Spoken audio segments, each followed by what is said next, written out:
Hello, BookTube. Who's up for a little mail? On a Wednesday? I've been a little spotty with the mail, but I've got a nice, this week anyway, but I've got a nice shipment here. I think it ends, yeah, it ends in a box. So let's see what we have. I think this room is tiny. It's like 10 feet by 10 feet, and yet the Bean manages to disappear in it. I think, are you here, Bean? You are. Okay, she's here, so she might want to jump in, because it's a lot of manila envelopes, and she really likes tearing those to pieces. So let's see. Let's see if there's anything squeal-worthy. Do you want mail? Huh? No? Let's see. Yes, you do. Okay. Here, let's show you your fans first. Wee! Wee, wee, wee. Wee, wee, wee. Quee, quee, quee.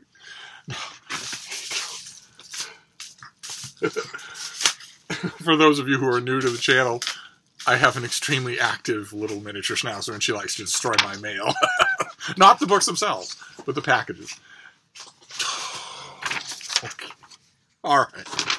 Okay, out of the gate, we're doing just fine. Fantastic. All right, so this comes out in, what have we got here? June. This comes out in June. This is by David Potter, and it is The Origins of Empire, Rome from the Republic to Hadrian.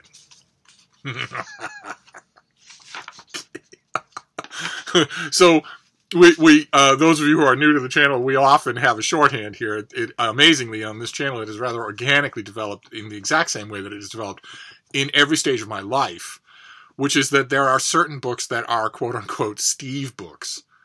People just automatically start using that term after a while. Once they start to know my reading life, they just automatically start to use that term. And this is a Steve book, and meaning I have read all of the original sources. I know all the epigraphy. I know all the coins and monuments and, you know, the historiography. I've read it all in the original. And I've also read, I guarantee you, at least as much supporting secondary and tertiary material as the author of this book has. So I know this subject really well. And the question will be, when you have such an ungovernably long thing, I mean, the Republic to Hadrian, that's a lot. And this is not a comparatively big book. The question will be, what emphasis do you put? Right? Because you could write a book 3 times this size just on Hadrian. And you could certainly do that, and it has been done innumerable times on Julius Caesar, and everything in between. So let's take a look. Let's see what we have. In the summer of 264 BC, a Roman army crossed the Straits of Messina from southern Italy to the island of Sicily to annex its first province outside the Italian peninsula. This diplomatic gamble subsequently launched 400 years of imperial expansion that would balloon Rome's borders to include most of Europe and the Mediterranean. By the time of Hadrian's death, centuries later, Rome had become one of the most successful multicultural states in history. Okay, all right. That's a very 21st century way to put it. In this book, noted historian David Potter recounts the wars, leaders, and social transformations between 264 BC and 138 AD. Keep in mind, what the publicist here is forgetting, it's a small point, but the AD goes before the word, before the number. So it's 264 BC and AD 138. The AD comes before the number. But that's okay. Small thing. But still, that's a vast amount of time for such a little book. They laid the foundation for Rome's later imperial success. In doing so, the author explores the process of transformation that led to the creation of the Senate and the office of emperor, and the way that emperor was acquired. The way that emperor was acquired. Emperorship? Throne? Okay. These Origins of Empire also credits Rome's ethnic harmony with its relative openness toward prior rivals. The empire was built on alliances with other Italian city-states, which relinquished sovereignty in exchange for an ironclad guarantee of protection. Potter shows how this system both strained and empowered the imperial center. Rome did not simply dominate its potential rivals, it absorbed them by selectively offering citizenship and constructing a tiered membership system that allowed Roman citizens to maintain political control without excluding non-citizens from the state's prosperity. Oh, this is sounding awful. 21st century. It doesn't necessarily reflect the book, but all this business of multiculturalism and how you assimilate foreigners and everything.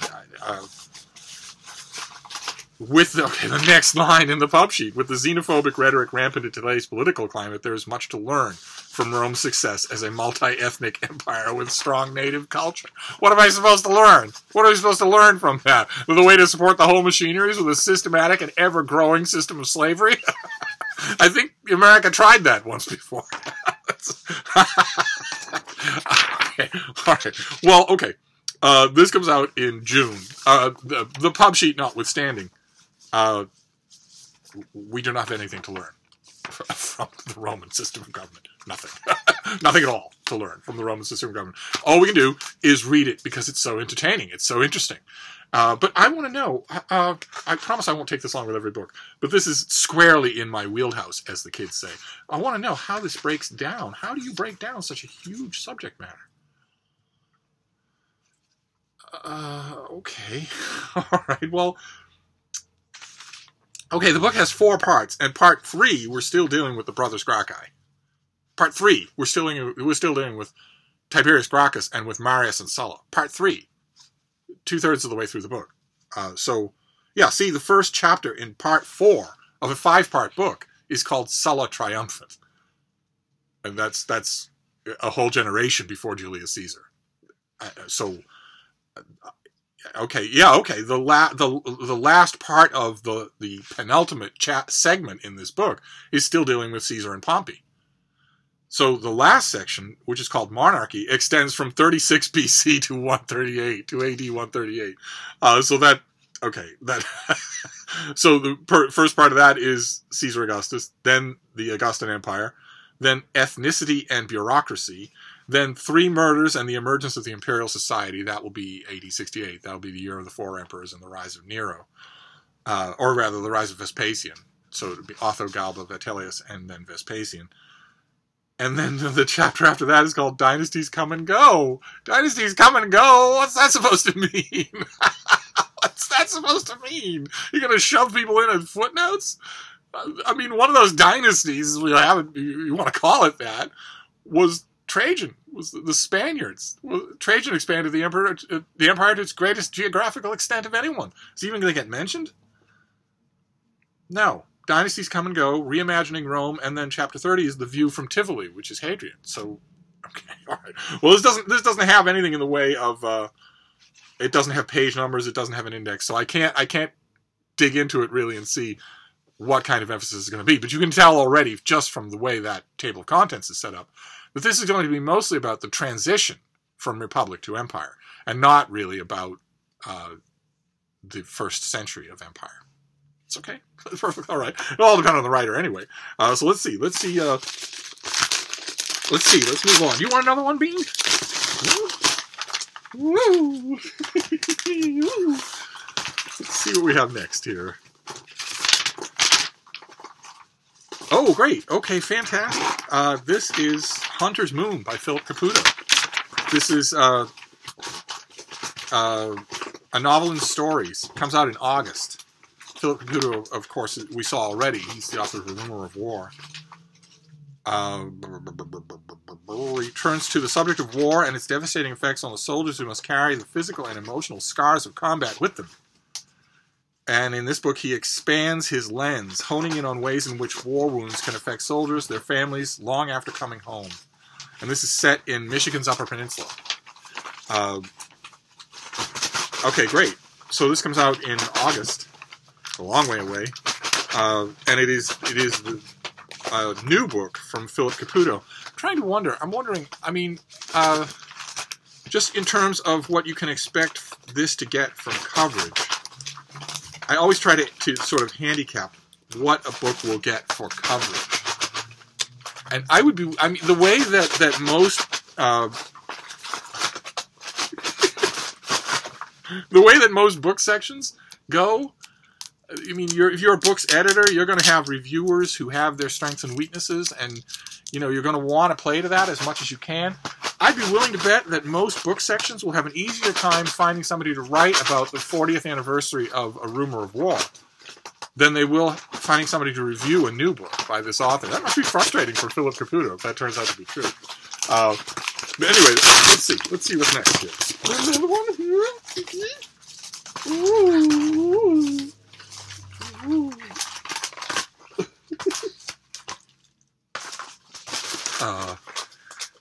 Okay, all right, great. This is the finished copy of something that we've seen already. This comes out. Yeah, okay, this comes out in late February. I haven't got to this, and I really need to. I really need to. This is The Polar Bear Expedition by James Carl Nelson. The Forgotten Heroes of America's Invasion of Russia in 1918.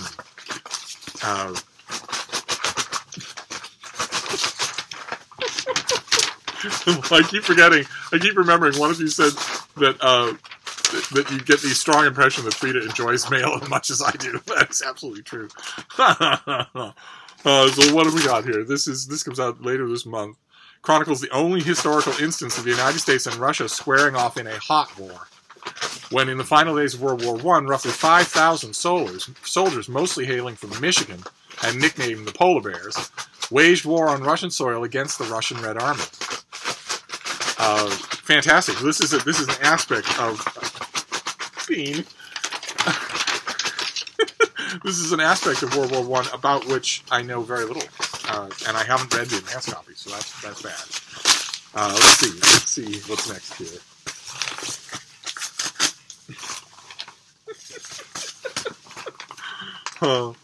Okay. All right. This is Lee Goldberg. This is the finished copy. This is also February. Yes. This is a finished copy of Killer Thriller. Enough said. Pretty much the title pretty much sums up the book. Let's see. Let's move on here. Killer Thriller. I also have not read.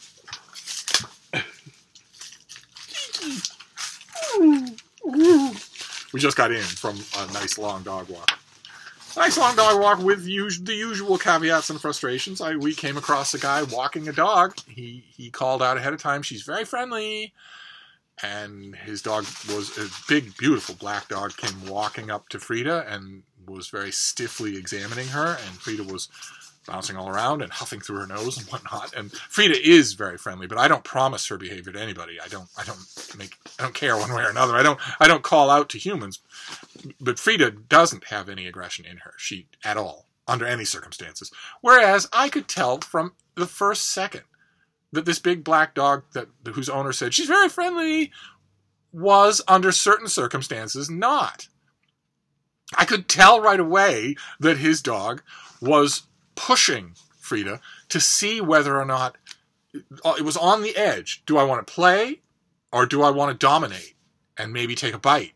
Just to show you. Do I want to play, or do I want to put you in your place? You can have a wonderful dog who feels that way. A perfectly natural dog feeling. Frida doesn't have anything like that. She doesn't want to put anybody in their place. She has no dominance in her at all, except towards me. But that other dog did. And it's the 150,000th time where I look at that and I think, how on earth can a human not see that? When I can see it clear as day, how can a human not see any trace of it at all? To just blithely stare at it and not even see what's going on under your eyes. I had to tell his dog, if you're on that knife edge, don't think about it. Look at me. Don't pay attention. Don't fall for that temptation. Don't go after my little dog. I had to do that. I swear, this year is starting off so rocky when it comes to dogs and Frida. I'm starting to wonder, but earlier today, I had to leave the house. That's why I've got grown-up clothes on. I had to leave the house just briefly, and I was out the door no more than 10 seconds before I encountered a woman walking a dog who was just adorable. Oh my God, he was the sweetest thing. He looked at me. I know her from the neighborhood, so I was saying hi to her, and he looked at me, and the look on his face was, "May I?" I spread my arms, got down into a crouch, so I was at his level, and said, "Oh." I took my glasses off, and he just bathed my face all over. Just constant. It was a smooch session of epic proportions. And if I see that black dog, the one that was stiffly pushing things with Frida, if I see her without Frida, she'll do the same thing. Absolutely. I don't understand how people can be so... Anyway, oh, great, okay. Oh, great, okay. We saw this already. This is by Paul Strathern. This is his book on the Borgias. We saw this already. I know that I got this already. This is power and depravity in Renaissance Italy, but I don't know if he's going to go strong on the depravity. I think he's going to follow, was it G.J. Myers? Did a great book called The Borgias a few years ago. Just fantastic. A must-read on the subject, where the author just goes at all of the propaganda that makes the Borgias into history's villains, and finds out that a lot of it is utterly baseless. There's just a terrific popularization of that historical knowledge. I don't know, what are you going to do either? Are you going to do the same thing? The Borgia family have become a byword for evil. Corruption, incest, ruthless megalomania, avarice, and vicious cruelty all have been associated with their name. And yet, paradoxically, this family lived when the Renaissance was coming into its full flower, in Italy. Examples of infamy flourished alongside some of the finest art produced in Western history. This is but one of several paradoxes associated with the Borgia family, which produced corrupt popes, depraved princes, and poisoners, and even a saint. Okay, so it sounds like he's going to walk the line here. These paradoxes, which so characterize the Borgias, have seldom been examined in great detail. Can you believe that line exists in English? Can you believe it? Can you believe that anyone actually wrote that line? These paradoxes have seldom been examined in great detail. Okay. Well, I don't know. I'm looking forward to this anyway. I have a copy, and I haven't got to it. But Renaissance history I am up for. But I will leave a link to Myers' book, because I think I wrote about it, and even if I didn't, you absolutely should find a copy and read it. But let's move on. Let's see what we have next here.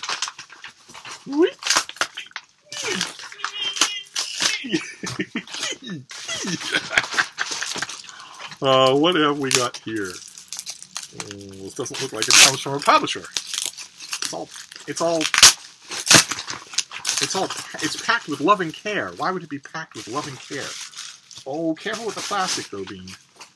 Oh, goodness gracious! Oh, no! Here, where is that envelope? Where is that envelope, baby? You gotta... No, don't eat it. I need that information. Oh, my goodness. This must be from Sean. From Sean the Book Maniac. Oh, my. It must be. Look at this. Sean the Book Maniac is a great booktuber. He is a Canadian, a Saskatchewan expat who lives in Japan with a haughty husband. He has a great booktube channel. I'll leave a link to it down below. And he got a copy in this great Apollo Press of Langrishe Go Down by Aidan Higgins. Look at that. Look at how lovely that is. Just beautiful. And he didn't like the book. I guess nobody's perfect, except me. But he sent me it. He said he would put on a slow boat from Japan, and I totally forgot. I'm sure he did too. And here it is. Wow. And he sent me some Japanese keepsakes with it. Fantastic. Oh, Sean, if you're watching, thank you so much. How wonderful. I haven't read Langrishe Go Down in so long. Oh, I can't wait. All right, let's forge on here. We've got, although we're not going to equal that. Let's see. Oh no, Frida is dedicated to destroying the envelope from Japan. So what have we got here?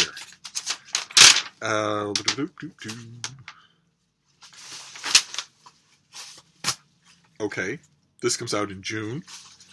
It's from Tachyon Press. It's by Jane Yolen and Adam Stempel, and it's called The Last Tsar's Dragons. Look at that cover. That can't be what it's about, though, right? Oh, well, it's a fantasy. It can be about anything. In the waning days of the Russian monarchy, a reckless man rules the land and his dragons rule the sky. Though the Tsar aims his dragons at his enemies, Jews and Bolsheviks, his entire country is catching fire. Conspiracies suffuse the royal court. Bureaucrats jostle one another for power, and the mad monk Rasputin schemes for the Tsar's ear, and the desperate queen takes drastic measures to protect her family. Revolution is in the air, and the Red Army is hatching its own weapons. This is Russian Revolution fantasy. The Tsar has dragons. I love it. I absolutely love it. Okay. All right. I would think if you have Rasputin, you don't need anything else. But maybe, fantastic. Oh, that sounds like so much fun. That comes out in June, but I might not wait. I might not wait. And then we got the box, and then we'll be done. Then I have to clear up this enormous mess. What have we got here? This is a box from Oxford University Press. Oh, you can't handle cardboard, little bean. You're just a tiny little thing. Oh, God. Take it first. Oh, boy. Okay.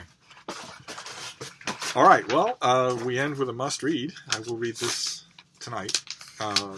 This is... wow. Okay, this is Barbara Perry. This is... Here it is at last. This is Edward Kennedy. Edward Kennedy, An Oral History. Kennedy, nicknamed the Lion of the Senate, was one of the most consequential legislators in American history. He was a passionate defender of progressive values and achieved legislative compromises across the partisan divide. And this is an oral history. The author and Arthur Schlesinger and Kennedy's widow, they all thought up this idea when the senator was still alive. One of the things we could do to sort of commemorate your legacy would be to gather an oral history. And that's what this is. It's all the major epochs of his life.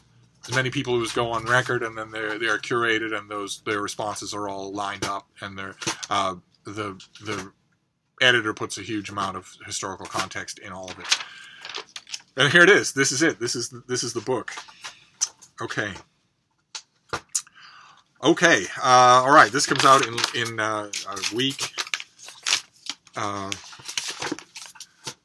I will get to it right away. I will get to it right away. Okay. All right. So that is it. Is that it, Bean? Yes. She's busy. So we have Edward Kennedy, the oral history. We have the Borgias. We have the Last Tsar's Dragons. We have Sean the Book Maniac's own copy of When Greece Go Down. Fantastic. I love Apollo editions. Just love. They're all so beautiful. Then Killer Thriller. The Polar Bear Expedition, about the only hot war between Americans and Russians. Hunter's Moon by Philip Caputo, a new collection of a novel and stories about Michigan. And The Origin of Empire, Roman history.